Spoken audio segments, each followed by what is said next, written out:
क्या होगा जब एक भालू और शेर के बीच में लड़ाई हो जाए? कौन जीतेगा? एक ऐसा इंसान जो लड़की से थप्पड़ खाता है और उसे इस काम के पैसे भी देता है। एक इंसान सुसाइड से पहले क्या सोच रहा होता है, उसके दिमाग में क्या चल रहा होता है, और क्या आप इस उड़ने वाली मशीन में बैठना चाहोगे? ऐसे इंटरेस्टिंग किस्से कहानियों को जानने के लिए, सुनने के लिए देखते रहिए वीडियो लास्ट तक। चैनल सब्सक्राइब नहीं किया अभी तक तो कर लो। फैक्ट नंबर 15, क्या लगता है चूहों में इंसानों की तरह एक दूसरे के प्रति केयरिंग वाली भावना होती है? उन्हें भी क्या इंसानों की तरह दूसरे इंसान को देखकर दया आती है? इसी बात को जानने के लिए एक एक्सपेरिमेंट किया गया, जिसमें हुआ ये कि एक चूहा था और उसके दोनों साइड तराजू रख दिए। एक साइड में था उसका दोस्त चूहा और दूसरी साइड थी बहुत ही टेस्टी चॉकलेट। अब चूहे को ऑप्शन ये दिया गया कि अगर वो चॉकलेट खाने के लिए जाएगा तो उसका दोस्त डूबने लगेगा और मर जाएगा। तो क्या लगता है चूहे ने ऐसी सिचुएशन में क्या डिसीजन लिया होगा? क्या उसने अपने दोस्त को बचाया होगा या फिर चॉकलेट खा ली होगी? आप ये जानकर खुश होंगे कि उसने अपने दोस्त को बचाया और जो टेस्टी चॉकलेट थी उसके सामने उसने उसे नहीं खाया।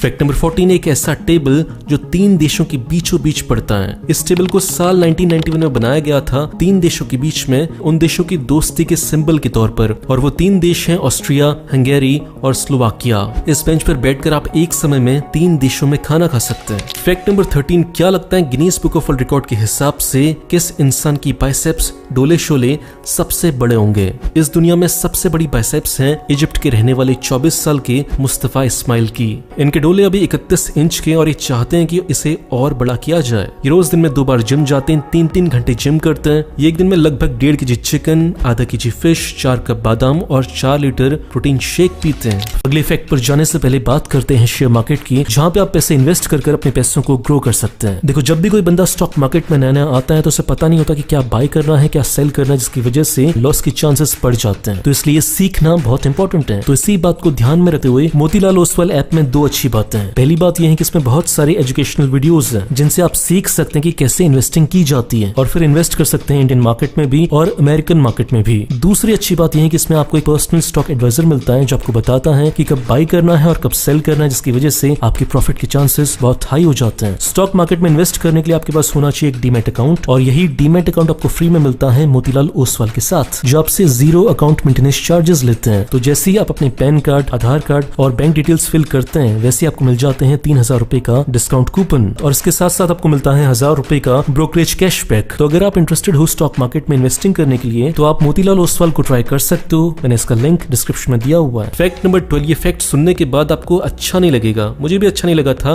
लेकिन सच्चाई से हम कब तक मुंह फेर सकते हैं, ये फैक्ट सच है। फैक्ट ये है कि इस साल बांग्लादेश इंडिया से आगे निकल चुका है पर कैपिटा इनकम में, मतलब कि बांग्लादेश का आम इंसान इंडिया के आम इंसान से ज्यादा अमीर है। इंडिया की पर कैपिटा इनकम है $2169, वहीं बांग्लादेश की पर कैपिटा इनकम है 2173। इससे पहले तो हम बहुत सारे बहाने मारते थे कि इंडिया की पॉपुलेशन बहुत ज्यादा है, जिसकी वजह से हम बहुत ज्यादा तेजी से आगे नहीं बढ़ पा रहे। बांग्लादेश की पॉपुलेशन तो ज्यादा है, लेकिन फिर भी वो इंडिया से ज्यादा तेज ग्रो कर रहा है। सुनने में कड़वा लग रहा होगा, लेकिन ये सच है। और बात करें हम श्रीलंका की पर कैपिटा इनकम की, तो वो इंडिया से डबल है, वो है 3818। तो ऐसा करते करते हम देख रहे हैं कि इंडिया के सारे पड़ोसी देश इंडिया से आगे निकलते जा रहे हैं, और इंडिया और पाकिस्तान दोनों ऐसे देश हैं जो आपस में लड़ लड़ के बर्बाद हो रहे हैं। ठीक है, अब ये सुनने के बाद आप में से कुछ लोग कमेंट्स में गालियां देना शुरू कर देंगे, कोई दिक्कत नहीं है, दो, लेकिन सच तो सच है। फैक्ट नंबर 11, ये है आज से 100 साल पुरानी एक अतरंगी बंदूक। इस बंदूक को उस समय के जो फ्रांस के गुंडे थे वो यूज करते थे। इस बंदूक के 3 फायदे हैं। पहला फायदा, ये एक बंदूक तो ही है। दूसरा फायदा, ये एक चाकू का काम भी करती है। और तीसरा फायदा, ये एक मुक्के के ऊपर जो हम स्टील डालते हैं,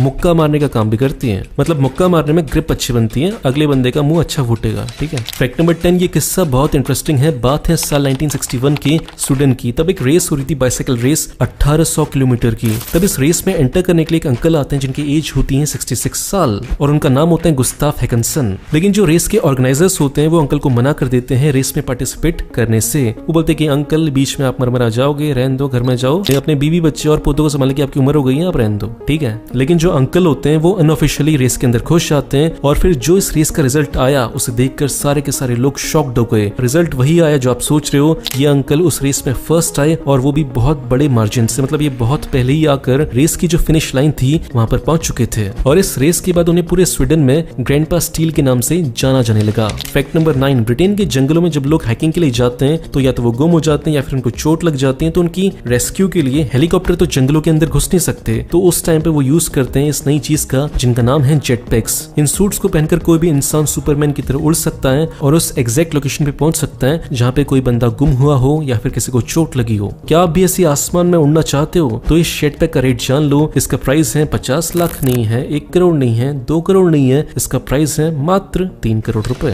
फैक्ट नंबर 8, जब आप गाड़ी चलाते हो तो एक ट्रिक यूज कर सकते हो अपने पेट्रोल को बचाने के लिए। वो ट्रिक ये है कि जब भी आप गाड़ी चलाते हो, अगर आपकी विंडोज बंद है तो आपकी एफिशिएंसी पेट्रोल की 10% तक बढ़ जाती है, और अगर आप विंडोज खोलकर गाड़ी चलाते हो तो आपके पेट्रोल 10% ज्यादा खर्च होता है। अब आपको डिसाइड करना है कि गाड़ी कैसे चलानी है। फैक्ट नंबर 7, थाईलैंड में एक ऐसी चीज हो रही है एग्रीकल्चर में जो पूरी दुनिया को अपनानी चाहिए। वो लोग क्या करते हैं कि पेस्टिसाइड्स का यूज नहीं करते, क्योंकि पेस्टिसाइड्स इंसानों के लिए, नेचर के लिए बहुत खतरनाक है। तो यूज करते हैं डक्स का। वो अपने बड़े बड़े खेतों में हजारों डक्स को छोड़ देते हैं, क्योंकि ये डक्स उनके लिए बहुत फायदेमंद है। पहला फायदा ये होता है कि वो सारे के सारे कीड़ों को खा जाते हैं। दूसरा फायदा ये होता है कि उन कीड़ों को खाने के बाद जो वो वेस्ट प्रोड्यूस करते हैं वो एज अ फर्टिलाइजर यूज हो जाते हैं। और तीसरा फायदा ये है कि जब इतने सारे डक इनके बड़े बड़े फार्म्स के ऊपर चलते हैं तो वो पूरी जमीन को समतल कर देते हैं, जिसकी वजह से जब फार्मर एक्चुअली फार्मिंग करने के लिए आते हैं तो उनको बहुत ज्यादा मेहनत नहीं करनी पड़ती फार्मिंग करने के लिए। इसी आइडिया को दुनिया के बहुत सारे देश अपना रहे हैं और इंडिया को भी इसे अपनाना चाहिए। फैक्ट नंबर 6, हम जो हिस्ट्री में बड़े बड़े किले देखते हैं, क्या लगता है वो कितने सालों में बनते होंगे? वो बनते थे 40 साल, 50 साल, 100 साल लगाकर एक किला बनता था।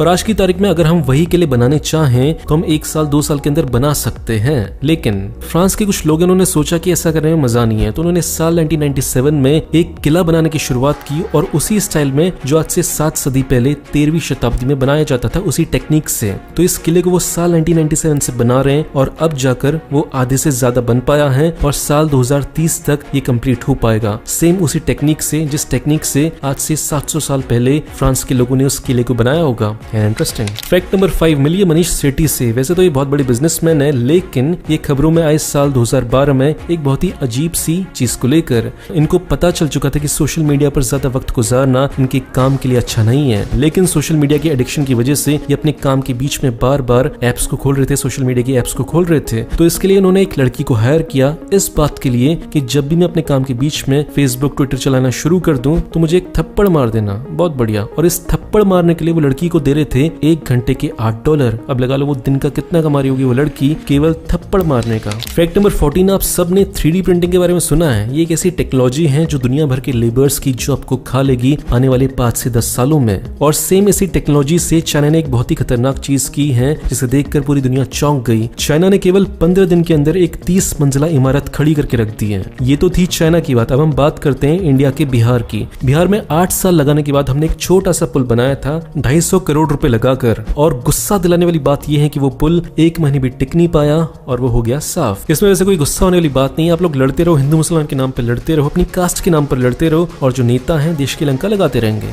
ठीक है।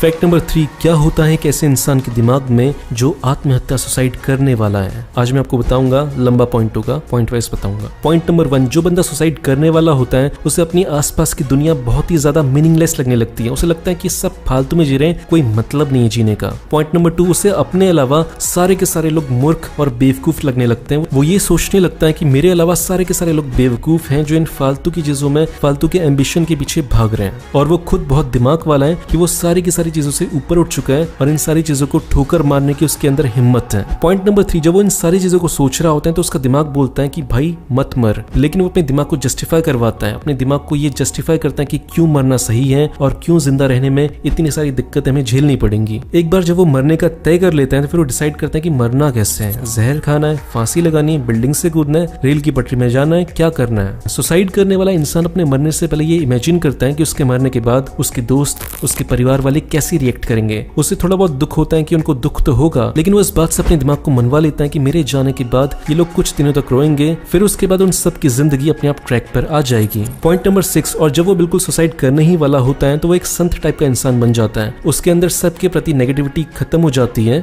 और वो अपने बड़े से बड़े दुश्मन को अपने दिल में माफ करने की सोचने लगता है। पॉइंट नंबर 7, वो ये नहीं चाहता कि उसके जाने के बाद लोग उसे मूर्ख समझे, इसलिए वो अपने सुसाइड लेटर में बहुत सारे तर्क देता है। हर दूसरी लाइन में ये तर्क देता है कि क्यों आत्महत्या करना सही डिसीजन था, बजाय इसके कि रोज सुबह उठकर जिंदगी की तकलीफों को झेला जाए। फैक्ट नंबर 2, क्या अपने पेरेंट्स की बात माननी चाहिए या नहीं माननी चाहिए? फैक्ट क्या है, सही बात क्या है? इसका आंसर थोड़ा सा लंबा है। देखो, अगर ये सवाल आप आज से 30-40 साल पहले पूछ रहे होते तो इसका सिंपल आंसर होता कि आपके पेरेंट्स जो बोल रहे हैं वो अगर आप करोगे तो आप लाइफ में सक्सेसफुल हो जाओगे, क्योंकि आज से 30-40 साल पहले पहले टेक्नोलॉजी बहुत ही स्लो थी, टेक्नोलॉजी बिल्कुल भी ग्रो नहीं की थी। अगर आपके पापा सरकारी जॉब कर रहे थे तो आप भी सरकारी जॉब कर सकते थे, अगर आपके पापा इंजीनियर थे तो आप भी इंजीनियर बन सकते थे, उसमें कोई दिक्कत वाली बात नहीं थी, ठीक है, क्योंकि जमाना चेंज होता ही नहीं था, क्योंकि टेक्नोलॉजी चेंज नहीं होती थी। लेकिन आज के समय में टेक्नोलॉजी ने पूरी दुनिया को इधर का उधर कर दिया है, पलट के रख दिया पूरी दुनिया को। तो ऐसे समय में आपके पेरेंट्स को ये नहीं पता कि टेक्नोलॉजी होती क्या है, आपके पेरेंट्स को नहीं पता कि इंस्टा स्नैपचैट कैसे चलाते हैं और क्या फ्यूचर है, क्या बिटकॉइन है, कुछ नहीं पता। तो ऐसे में अगर अपने पेरेंट्स की बात को मानोगे, प्रोफेशनल बातों को मानोगे, तो आप लाइफ में कुछ बहुत बड़ा नहीं कर पाओगे, क्योंकि आपके पेरेंट्स तो चाहते हैं कि आप एसएससी का एग्जाम दो और उसमें पास हो जाओ। उन्हें ये नहीं पता कि टेक्नोलॉजी की वजह से कौन सी जॉब खतरे में है और कौन सी जॉब खतरे में नहीं है। तो ऐसे टेक्नोलॉजी वाले माहौल में क्या करना चाहिए, अपने पेरेंट्स की बात माने या नहीं माने? सॉल्यूशन ये है कि अपने पेरेंट्स की वो बातें जो मोरालिटी पर बेस्ड हैं, कि इंसान को अच्छा इंसान होना चाहिए, कैसा होना चाहिए, लाइफ में कैसे चलना चाहिए, ये बात आप मान सकते हो। लेकिन लाइफ में आगे क्या करना है आपको, अगर ये बातें अपने पेरेंट्स से आप पूछोगे तो आप लाइफ में फेल हो जाओगे, क्योंकि आपके पेरेंट्स को नहीं पता कि दुनिया आज से 10 साल के बाद कैसे होगी। वो तो आपकी भलाई के लिए बोल देंगे कि ये जॉब ले ले, वो जॉब ले ले, लेकिन उनको ये नहीं पता कि 10 साल के बाद वो जॉब रहेगी या फिर ऑटोमेशन और मशीन लर्निंग उस जॉब को ही खत्म कर देंगे। तो बहुत बड़ा लेक्चर हो गया, डिसाइड आपको करना है। फैक्ट नंबर 1, क्या होगा जब एक भालू और शेर के बीच में लड़ाई हो जाए, कौन जीतेगा, क्या लगता है आपको? पहली बात करते हैं बड़े होने की। जो भालू होता है वो शेर से बड़ा होता है, तो यहाँ पे उसे पॉइंट मिलते हैं। दूसरा पॉइंट आता है स्ट्रॉन्गर होने की। जो भालू होता है वो शेर से ज्यादा स्ट्रॉन्गर होता है, तो दूसरे पॉइंट में भालू जीत रहे हैं। तीसरा पॉइंट आता है स्टेमिना का। एक शेर अपने फुल स्टेमिना के साथ केवल 10-15 मिनट तक लड़ सकता है, लेकिन एक भालू 1 घंटे तक फुल स्टेमिना के साथ लड़ सकता है, तो यहाँ पे भी भालू जीत रहा है। तो अब बात करें वेट की, तो एक शेर का वेट होता है लगभग 180 kg, वहीं एक भालू का वेट होता है 300 kg, तो यहाँ पे भी भालू जीत रहे हैं। तो इन सारी कंडीशंस को देखने के बाद हम ये कह सकते हैं कि अगर भालू और शेर के बीच में लड़ाई हुई तो भालू शेर को पेल देगा।